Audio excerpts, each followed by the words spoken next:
We simply cannot allow people to pour into the United States undetected, undocumented, unchecked. And complete the dang fence. This bill that we will sign today is not a revolutionary bill. Cast down your bucket where you are. We come from France. And I am, adamantly against illegal immigrants. They're coming in by the thousands, just unbelievable. A wall is an immorality. Who are you rooting for? Those masters of the universe are at it again. You maniac! You blew it up! Welcome to Parsing Immigration Policy, the podcast of the Center for Immigration Studies. My name is Mark Krikorian, Executive Director of the Center. And this week we're going to be talking with Todd Bensman, Center Fellow who's been a guest on the show a number of times. What we're going to be talking about is an issue he's going to be addressing in a congressional hearing, which may be either ongoing or already over by the time you hear this, about Chinese illegal immigration across the border. The number of Chinese coming across the border illegally has increased dramatically and is at least thought to represent a real potential security threat. After Todd and I talk about the Chinese issue, we're also going to touch on a story from the Washington, D.C. area where some Jordanians, at least one of them an illegal alien and on the terror watch list, tried to force their way onto the Quantico Marine Corps base, which it's not clear, but may well have been the first attempted terrorist attack by a border-jumping illegal alien. But we're going to get to that. We're going to first talk about the Chinese. So, Todd, what's going on with Chinese illegal immigration across the border? As I understand it, it's mostly over near San Diego, and the numbers are hugely up from the very small numbers of the recent past. For context, we should just point out that we have always had Chinese crossing the southern border. Right. That actually is not brand new, but they typically cross in, single-digit numbers per month, 7, 10, or maybe a couple dozen sure. here and there. What we're seeing in the last few years are thousands crossing. In 36 months, we've seen 50,000 apprehended by Border Patrol. Holy moly.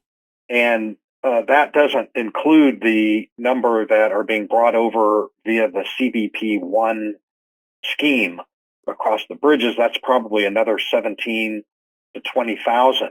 Really that many? That's the program where they make an appointment. They sort of schedule their illegal immigration.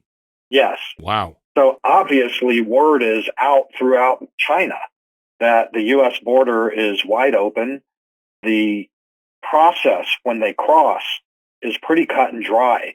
They come through, they turn themselves over to Border Patrol. Border Patrol processes them in about 1 to 2 days and releases them on personal recognizance to anywhere they want to go in the country on the sort of pinky finger shake honor system to self-report to an ICE office in whatever city they decide to settle in. Then they might go about their asylum claim or something like that years down the road. Those backlogs are years long now. So it's really the ideal circumstance for anybody in China who wants to make a lifestyle upgrade in the United States, to move to the United States, get out from under the Chinese Communist Party, the CCP, make more money and send more money home. The numbers are just historic for Chinese and also for lots of other immigrants of different nationalities from adversarial nations. But the Chinese influx has created a special bit of attention and flurry of concern because that is a particularly adversarial nation. Right. And that's the thing that has gotten people's attention beyond just the, illegal immigration aspect of it, is fears that this is a security threat. This is a directed flow by the People's Liberation Army or Chinese intelligence or what have you. And what's your sense on that? I mean, I think some people are getting they're sort of hyperventilating a little about this, not because the problem isn't bad. It's an extraordinarily big problem. It's just that the idea that this is, sort of importing Chinese military battalions into the United States seems to me a little bit overblown. I think there's a real security vulnerability here, but for the most part, my sense is these are just guys coming to take dishwashing jobs, not blow up buildings. Right. And, I have seen a lot of theoretical, kind of speculation that, their Chinese government is infiltrating plainclothes troops into the country for activation later, in a time of war or something. I mean, there's a lot of that sort of thing out there. But I just prefer to default to the Department of Homeland Security's own national security threat assessment of 2024, which is pretty clear cut about an espionage threat from China, that the intelligence community in the United States firmly believes that the Chinese Communist Party is planning to continue long-standing espionage programs throughout that target the United States, especially government research institutes, universities, to kind of exfiltrate technology, steal trade secrets, and spy on their own citizens, dissidents, and maybe even suppress dissidents in the United States, all of which is terrible enough, and it's coming from our intelligence community. My testimony includes all of those details about what we think, what our experts think that the Chinese government is doing here, but also what the ODNI thinks, the Office of the National Director of Intelligence, which also has been putting out public intelligence assessment about the Chinese espionage threat. Most of the Chinese that are coming through appear to be in their early 20s or mid 20s and up into their 30s. So they're young, they're strong, they seem well put together. I've met them on the trail myself. I can see where the speculation would come that, they're military personnel that are coming in to be activated later. But really, they also, it's a perfect kind of demographic for smart, young intelligence officers also to come in with what I believe are probably the majority being just economic migrants, or what I think I refer to them as people that are interested in a lifestyle upgrade to an American lifestyle, which is storied around the world. In a sense, it's kind of like when Mao was leading the Civil War against the nationalists, he wrote or said, I forget exactly what, that the guerrillas, peasantry, are like fish in the sea. In other words, that the peasantry during the Civil War, that the communist soldiers were able to navigate among them almost like fish in the sea. And I think this is applicable here, that, as you said, most of these Chinese illegal immigrants are most likely ordinary, economically driven illegal aliens and should be stopped and returned and all that stuff. I mean, this is no way an excuse for it, but they are themselves not necessarily a direct security threat, but they operate as the sea within which the espionage and even sabotage agents swim as fish in the sea. I mean, and in fact, we have a database of national security vetting failures that you prepared on our website at CIS.org, where there was clearly some kind of failure in vetting when, somebody was able to commit either terrorism or espionage, or even war criminals were able to get through. And I just looked in the database, and there are 3 people who were Chinese who got in. Now, these were not border jumpers, because these were people who came in either on a student visa, an exchange visa, one of them on an investor visa, who were engaged in espionage. So this, as you said, this isn't something that has never happened before. And I just say that the Chinese intelligence services would be fools, incompetents, if they didn't take advantage of this, open door to get more people into the United States to do whatever it is they want them to do. Right. And, our national security vetting failure database that you referenced there, it refers mostly to cases involving Chinese espionage operatives who got in under the legal visa system. Now, the fact that some of them have been caught and prosecuted kind of should tell the Chinese that there is a little bit of risk of detection in that system. But crossing the border, that access point, that avenue, that new avenue is almost tailor-made for low risk of detectability to bring your agents into the country. The way that they process in at the border is just almost pitch perfect for insertion of, some operatives. And one thing that I want to point out is a lot of the Chinese that are moving through, nobody's done a scientific, quantitative or qualitative analysis of them, but just anecdotally meeting them myself and talking to other people who have spent a lot of time among them on the trail, they're really well resourced. All of them are extremely well outfitted for camping, for travel. They have plenty of money. They stay in higher end hotels.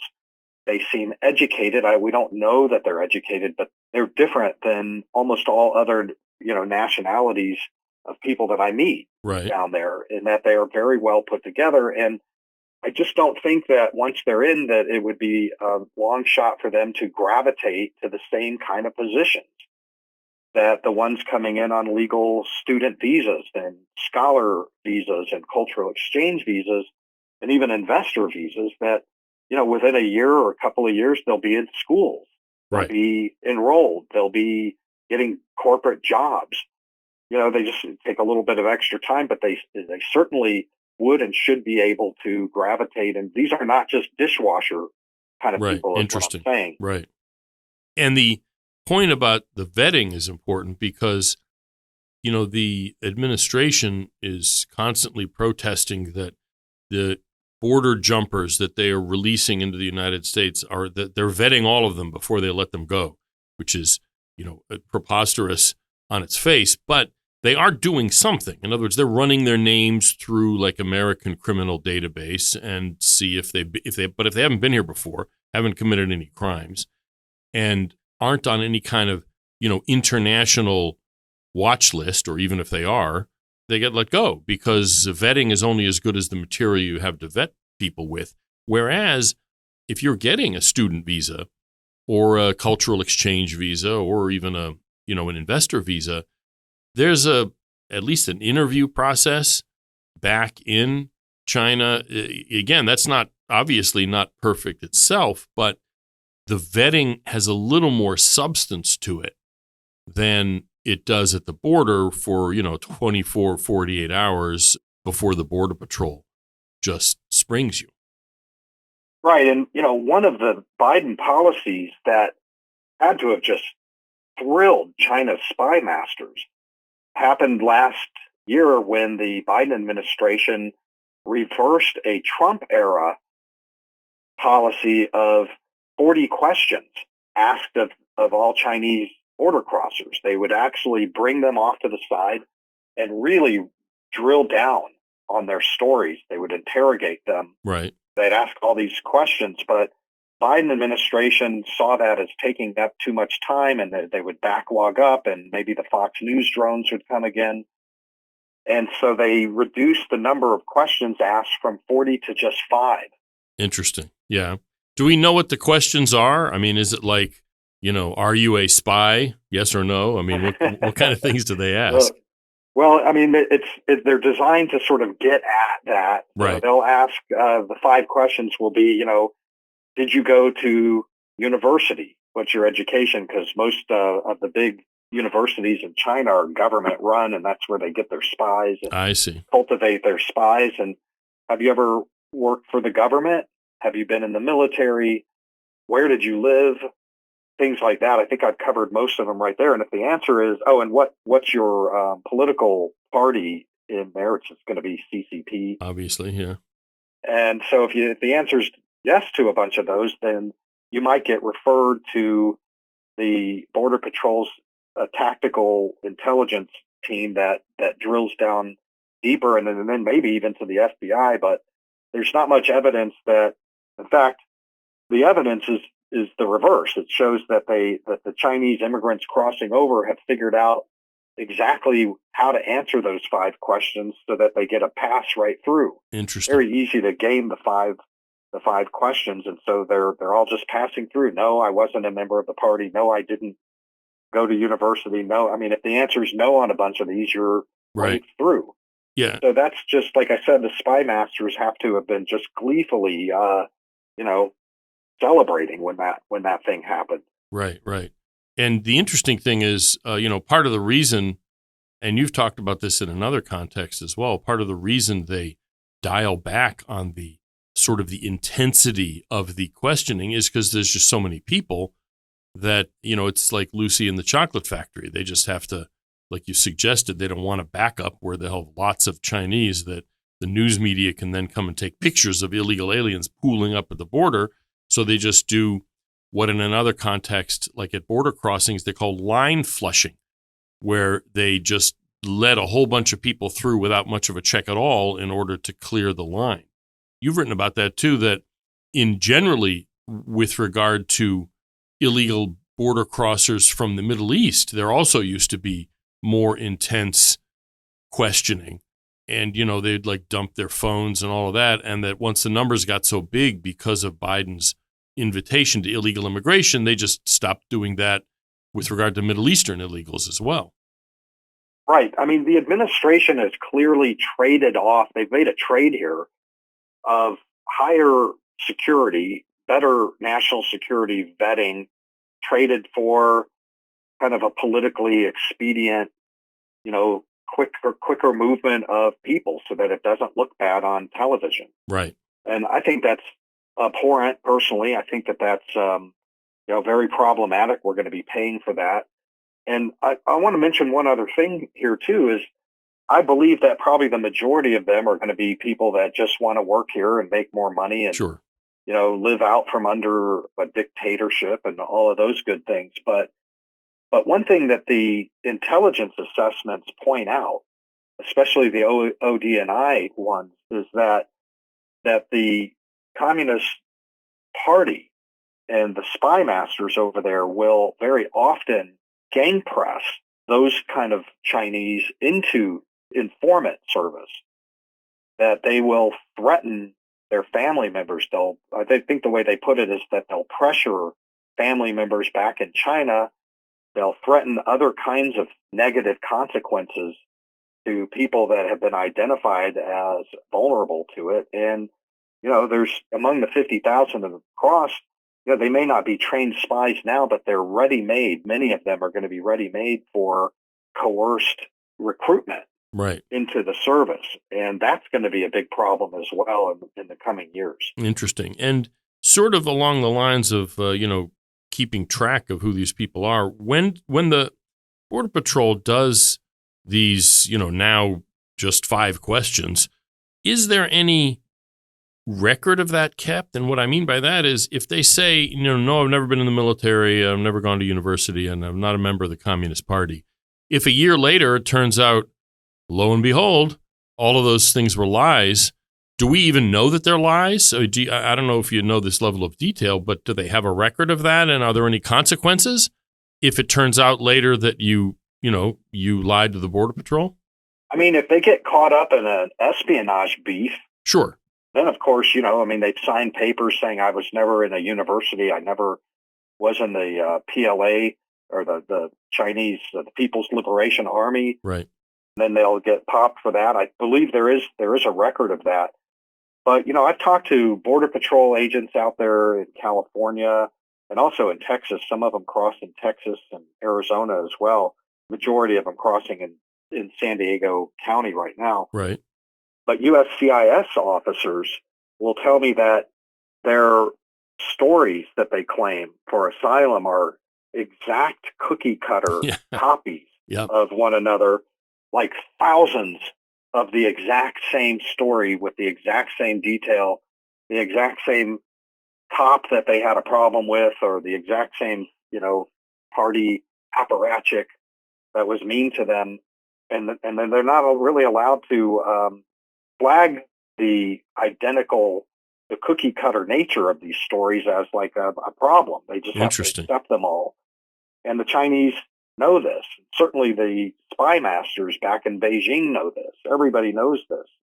They share it on social media. Very easy to game our system. We make it so easy for agents to get through here. You couldn't make it any easier, actually. I mean, it's a dream scenario for spy masters back in Beijing. And obviously for ordinary smugglers as well, because if you're coming from China, you're probably not just buying a ticket on your own for, Managua, Nicaragua, and then kind of wandering aimlessly north until you hit the border. That may be the case for people from Mexico or Central America, but if you're coming from China, it seems to me it's almost 100% guaranteed to be coming with or as part of a smuggling network. And the smugglers are professionals, and they're the ones who do know all of this stuff, whether or not they have anything to do with Chinese intelligence. Right. And I point out, actually, it's very interesting, the kind of the MO on Chinese immigrants. When I was working in intelligence with Texas Department of Public Safety, we were looking at this problem, back, 10 years ago, 5 years ago.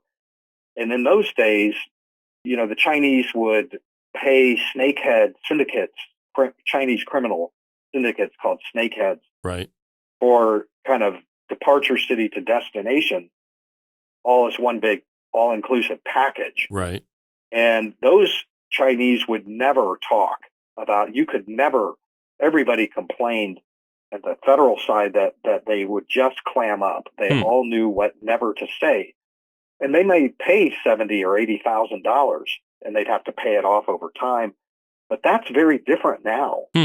What we hear now is that it's largely self-propelled. Interesting. Chinese know through social media, Telegram, encrypted apps on their phones. It's laid out. I include a photo that one of them took of a list of how to get to the United States, segment by trail segment by segment by trail segment, all the way through. And so they just self-propel. They follow it along. Now, remember that to leave China, you have to have an exit stamp. Right. You have to have permission in a sense. But, millions of Chinese are free to go tour the world. They can go on vacation, and they just have to show that they're going to come back. And so clearly the government there knows that 50,000 of their people have made it to the U.S., but they're still giving out these exit stamps without much regard. And what the routes are showing from their passports that we've recovered, you can see where they've been. Right. And in one case, a cell phone that was found in San Diego County, and somebody ripped for us and looked, dug out the routing. Right. Is that they'll go first to popular destinations like in Bangkok, Thailand, or the beaches over there, or Morocco. Interesting. And then they will work their way invariably to Ecuador, which has a visa-free policy, and also advertises throughout the mainland, Chinese mainland, come to the Galapagos Islands. We've got this wonderful tourist adventure over here waiting for you. Yeah. So all they have to do is just say, we're going on one of these wonderful vacations, and then they buy the return trip, but that's just a sunk cost. And next thing you know is they're flying into Mexico, and then Tijuana, and then crossing over it. Within a month of leaving, they can be in the United States, and they're not paying snakeheads by and large. They'll pay local smugglers to get them through certain stretches, right. like from Costa Rica to Guatemala is a stretch, and often from southern Mexico to northern Mexico. The total cost is way down, and it doesn't seem like there are big criminal syndicates involved in this. That's fascinating, actually. Yeah, I mean, that's because I was, again, thinking of the way things used to be. But if you think about it, that's another example of social media disrupting an industry, except that it's the industry it's disrupting is the smuggling industry, because once the information is distributed like that, then people don't need to rely on smugglers for the information. That's fascinating. Yeah, but the Chinese also, they've maintained their silence. I mean, I and other researchers and reporters that spend a lot of time down there always try to interview these Chinese immigrants using, cell phone apps and interpretation apps. And they just seem very well coached. They know exactly what not to say. They do not want their photos taken, right? Which differentiates them from almost every other nationality. I never have a problem taking photos of anybody else, but the Chinese will literally run if you try to take their photos, which is, all of that is conducive, of course, for espionage, for infiltration of agents. Right, exactly.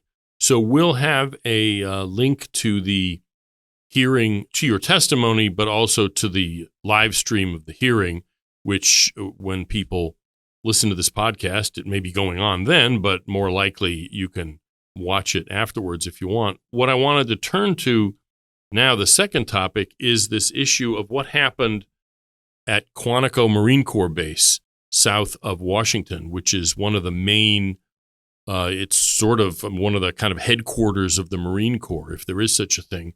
And there was a recent incident that apparently just some local freelance writer for a local news website who writes about, school board meetings stumbled upon real news, and it doesn't seem to be getting that much attention. Can you tell us a little bit about the background there? Sure. I was just doing some research for my testimony, actually, because in recent months, we've had this spate of Chinese immigrants showing up on military bases saying, "Oh, I'm a lost tourist." So I was kind of looking into that and stumbled across this other incident that happened on May 3rd. It was written about an obscure local publication that a Jordanian border crosser and another illegal immigrant who had just crossed pull up to the front door of, so to speak, the entry point of Quantico Marine Corps Base, 35 miles southwest of Washington, and said, "Hey, we're Amazon delivery men. Can we come in?" In a truck, and that's the important part. In a box truck, right? Yes, in a box truck. Actually, I left that out. And of course, MPs were suspicious, and they pulled them over to secondary inspection. And as they were trying to question him, the guys hit the gas and tried to just burst it through into the base. The guards, put up barriers. I guess they have these things that can pop up out of the road if they hit the button.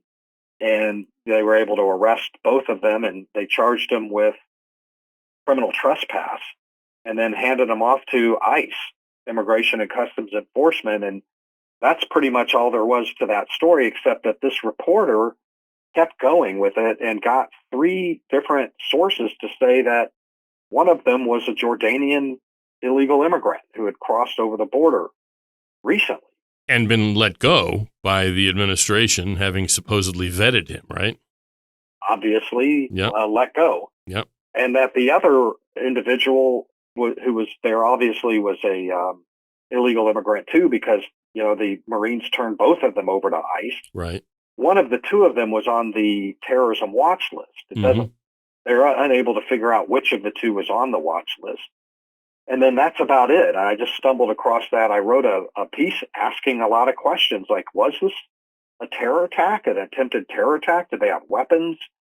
What were they going to do? What did you learn? What did we know? What happened? Because what was in the truck? Significant. I mean, what was in the truck? Right. I mean, was the truck itself a weapon? I mean, right. We've seen, I think, weren't you in Nice? I was in Nice in 2016, when the terrorists used a truck to run over dozens of people. Yep. That's right. So that's kind of where things stand. I wrote a piece for the New York Post, and that thing has gotten quite a bit of traction. And now everybody is asking for more answers to what exactly happened here. Was this a terror attack attempt? Was it something else? I mean, what else could it have been? I think that there's a lot of questions here, and that's pretty much all we're seeking at this point is, what was this? Right. So far, the government is very mum on all of it. They won't confirm really anything other than the basic initial facts that they hit the gas and tried to crash the base. Yeah, which itself, frankly, is suspicious to me. I mean, in other words, why wouldn't they just say what's going on here? Right. Okay, well, good. So we've got these two national security related stories that are, connect to the border. And quite frankly, I think there's 6 months left or 5 months, whatever it is, till the November election. And there's going to be more of this sort of thing because you can't let in millions of illegal immigrants, none of whom you really know much of anything about, without there being security vulnerabilities that are being created. And in fact, we're not going to explore this topic. We already talked about it some in an earlier show, but you had done some legwork in getting numbers of illegal immigrants who are flown directly into the U.S. through the Cuba, Haitian, Nicaragua, Venezuelan program. I'm not sure if I have all the order of the countries right, but these were illegal immigrants are able to schedule their illegal immigration. But rather than having to show up at the border, they can fly straight in. And one of the reasons that DHS wouldn't tell you which airports they were going to, information that subsequently Congress was able to extract, is because of the security vulnerabilities they said it would create if they told us what airports people were coming to. So, I mean, you put all of these things together, and among all the other problems created by the Biden border crisis, whether it's jobs, whether it's the social service burden or what have you, it's also in a whole variety of areas creating real security vulnerabilities. I couldn't agree more. I think it's surprising. A lot of these things are just surprising. The way we know about most of them is because somebody leaked the information, right?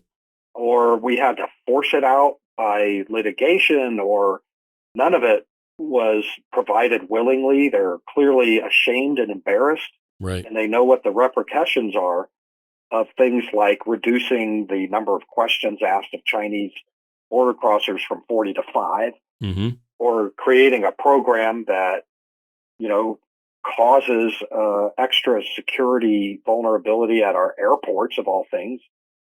So, those are legitimate points of public debate in an election year for sure. Yep. And, God willing, we won't learn more about this kind of thing in the wake of some kind of catastrophic attack, but it's becoming more likely every day the administration pursues these anti-border policies that it's got its mind set on. Right. And we also know just from recent experience that it can take years to dig up one of these Chinese spies. Sure. That's going to be something that we'll be picking off over the course of the next 10, 15 years. It'll be, they're trained to not be detected, right? Right, That's exactly. their job. Their job is to hide in plain sight. So, expect those kinds of things to be popping up in the next, 10 years. Wow. So the Biden border crisis, the gift that keeps on giving. Yeah, unfortunately. Yeah. So thanks for joining us, Todd. And we'll have links to some of these things. You did the piece on the Jordanian illegals, also your testimony on the Chinese illegal immigrants coming across the border. So keep busy, and we will talk to you next time, maybe on a somewhat happier subject, but I'm not optimistic about that. Yeah, all my subjects are sort of depressing, I have to say, so apologies for that, but there you go. Okay, well, thanks for joining us. Thanks. And that's it for this week's episode of Parsing Immigration Policy. As always, if you have any complaints, compliments, suggestions for future shows, email us at center@cis.org, and hope to see you next time.